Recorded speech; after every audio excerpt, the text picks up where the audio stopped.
Taking these out, there's 4 bolts right here. They look like these. I'm plugging these right here. This goes here. Top view, here, bottom. There, key accessory. Still plugged in. Water clean.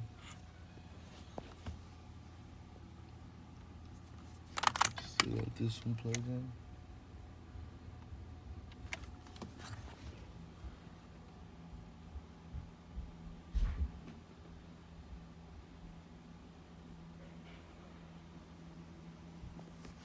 Ground connections here,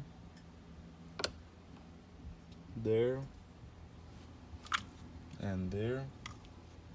Also another all the way over there. Goes on top where the red mark is at.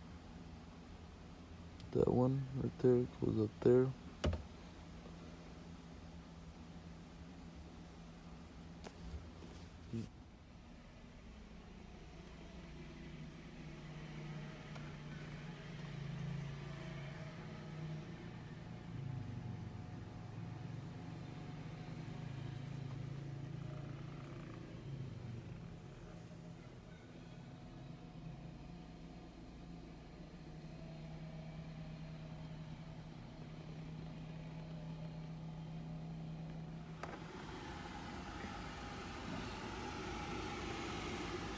Wiring harness all loose.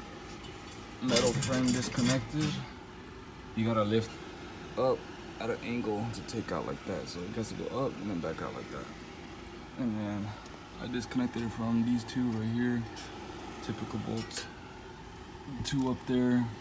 The one back there, I trimmed this one off. All I had to do on that one was unscrew it all the way, use a pry bar, pried it up from in between the actual firewall and the brace, and I was able to slide it out. And that middle one was the last thing I was stuck on. All we had to do is just pick it up and pull it out, and that's pretty much it. Okay, so we got the dash out. I left the shaft in, by the way, guys. You do not have to take it out to remove that whole thing. Okay, we just moved the wires out of the way.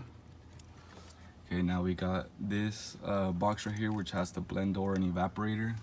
And what the part I was trying to fix too was the expansion valve.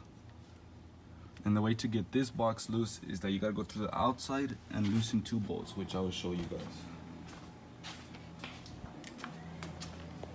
So first, it's hard to see, but we have one back down there where the high and low side pressure coming from. And then we have on this side, also very far back there. I ain't got no flashlight, but it helps.